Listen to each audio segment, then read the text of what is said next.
The Drake Corsair is a ship that nearly everyone has been waiting for with bated breath. Excited to see how this fantastically unique ship turns out.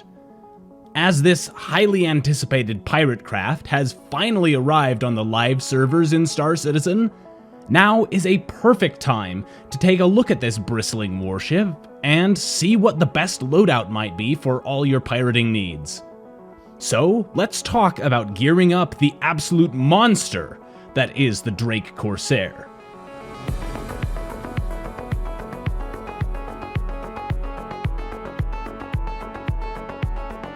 If you haven't already done so, subscribe to support me and my channel. If you're a new player just thinking of getting the game, use my referral code in the video description below for an extra 5,000 starting credits.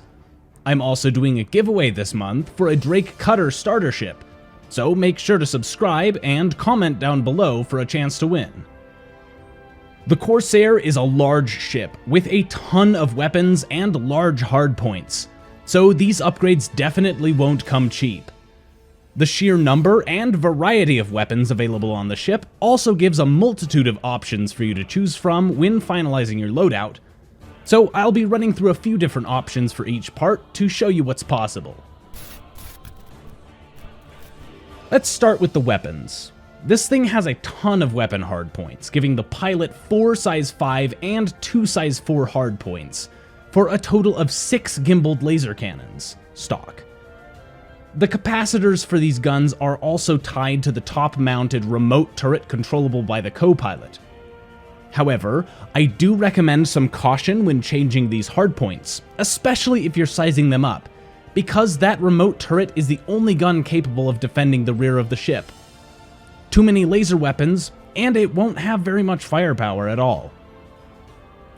One option to bypass these capacitor limitations is to go with ballistics rather than energy weapons, or at least mix the two. If you use energy weapons on the size 5 guns, switch to ballistics on the size 4 guns, or vice versa. A loadout I've found to be quite fun is swapping the size 5 hardpoints for the Bearing AD-5B ballistic Gatlings, and the wing guns for CF-447 Rhino laser repeaters. Another fun loadout is to use size 5 M7A laser cannons on the front guns, and twin AD-4B ballistic Gatlings on the wing guns. This setup is great if you want more burst damage rather than sustained DPS. Whichever you choose, you can find pretty much all of this stuff at the Center Mass in Area 18, or the Crusader Showroom at Orison. As for the turrets, I think your best bet is to keep them as laser repeaters, as they're all only size 2 guns.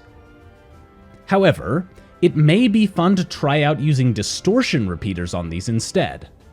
This way, you are able to disable the ships rather than outright destroying them, so you can explore the contents of their cargo bays.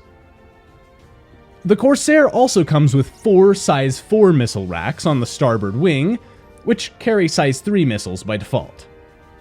I would recommend swapping these for size 1 missiles, allowing you to carry up to 32 of these bad boys. They're super useful when taking on smaller ships like fighters, since the maneuverability of the Corsair leaves a lot to be desired. My personal favorites are Arrow 1 missiles for their very high damage, and Task Force 1 missiles for their large explosions and very fast launch times. Now, let's talk about shields, or shield, because the Corsair only gets one. It's a size 3 shield though, so it does have a decent pool of HP to work with. On the downside, they are pretty expensive, but for the best of the best, I recommend the FR86. This gives you the highest health pool, with great resistance to distortion weapons as well. You can find this one at Orison or at Area 18. The last major component to upgrade is the quantum drive, and why not grab the XL1 for its ridiculously fast speed? It's not very fuel efficient, but it can cross Stanton in under 3 minutes, which is enormously convenient. If you want more fuel efficiency though, you can try the Chimera drive instead. It's slower, but will save you quite a bit of money on fuel.